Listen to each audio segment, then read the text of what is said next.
What up everybody, c'est ton boy man là, aujourd'hui je voulais te parler d'occupation double. Oui, occupation double et comment faire pour gagner ce shit. Après avoir analysé les 8 saisons, one by one, je pense que j'ai trouvé des guidelines que les gagnants ou les gens qui sont rendus loin ont tous suivi. Je les expose et vous me dites ce que vous en pensez. Rule numéro 1. Rule numéro 1 pour moi c'est la plus obvious. Ne pas être un immigrant d'une minorité visible. Je suis pas raciste, je veux pas qu'on me poursuive pour diffamation ou quoi que ce soit. But au Québec, surtout à Montréal, c'est quoi? C'est une putain de, je sais pas, carte mondiale tellement qu'il y a de différentes ethnies.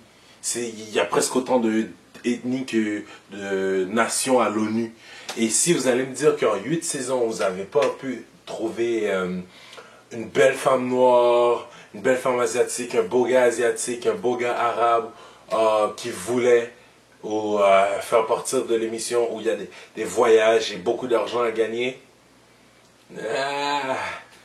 d'après moi, il y a un problème.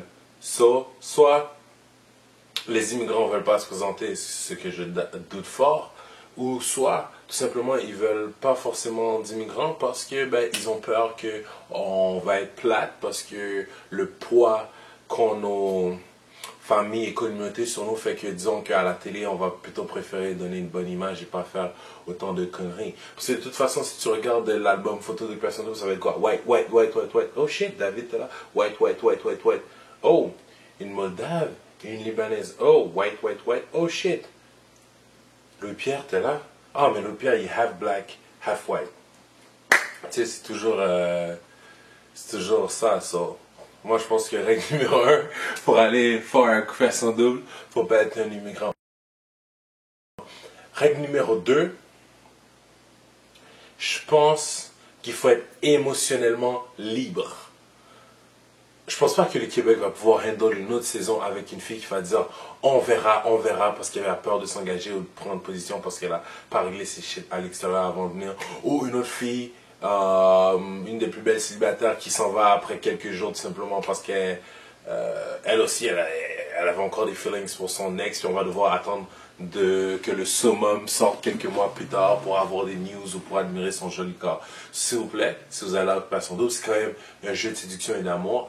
Assurez-vous que votre petit cœur soit libre et prêt à accepter quelqu'un parce qu'on ne sait jamais ce qui peut arriver là-bas. Sinon, restez chez vous, mangez du chocolat et puis réglez vos problèmes. Règle numéro 3, je pense qu'il faut correspondre aux critères de beauté standard nord-américain. Veux pas, il y a eu plein de participants, whatever, il y en a de votre goût, pas de votre goût, mais ils correspondent tous aux mêmes espèces de critères. Les gars, belle gueule, la plupart d'entre eux, je dirais 90% d'entre eux avec tous des abdos. Les filles, c'est un peu la même chose, quand même assez grande, beau visage, la poitrine, pas de surplus de poids. Donc, si t'es gros, va au gym avant de te présenter.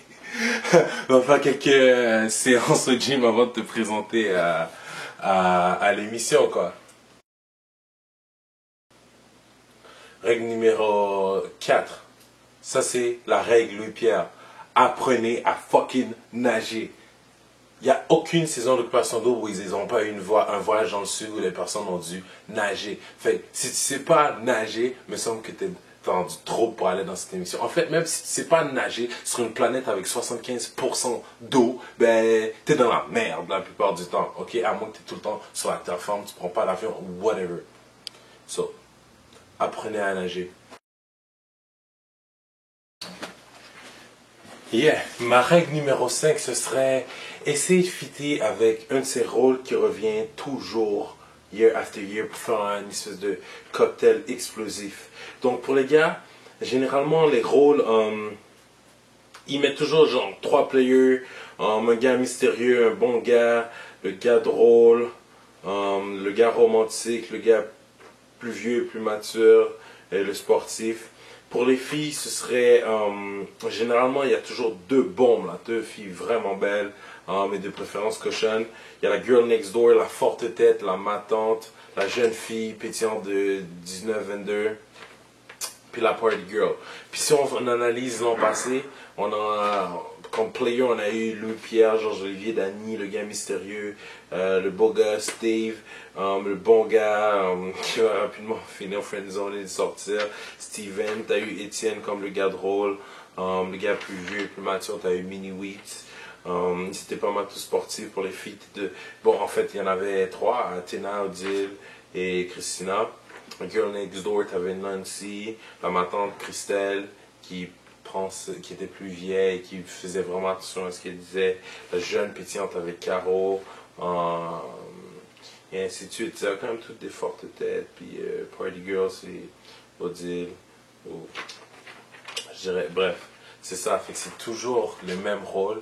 Donc, au casting, essaye de fitter dans un de ces rôles-là, parce que sinon, tu vas pas fitter. Si t'es un gothique ou un révolutionnaire, bref, je pense pas que tu vas prendre au casting, là, parce que tu fites pas avec ce rôle-là, puis tu contribuerais pas à une trame intéressante et excitante.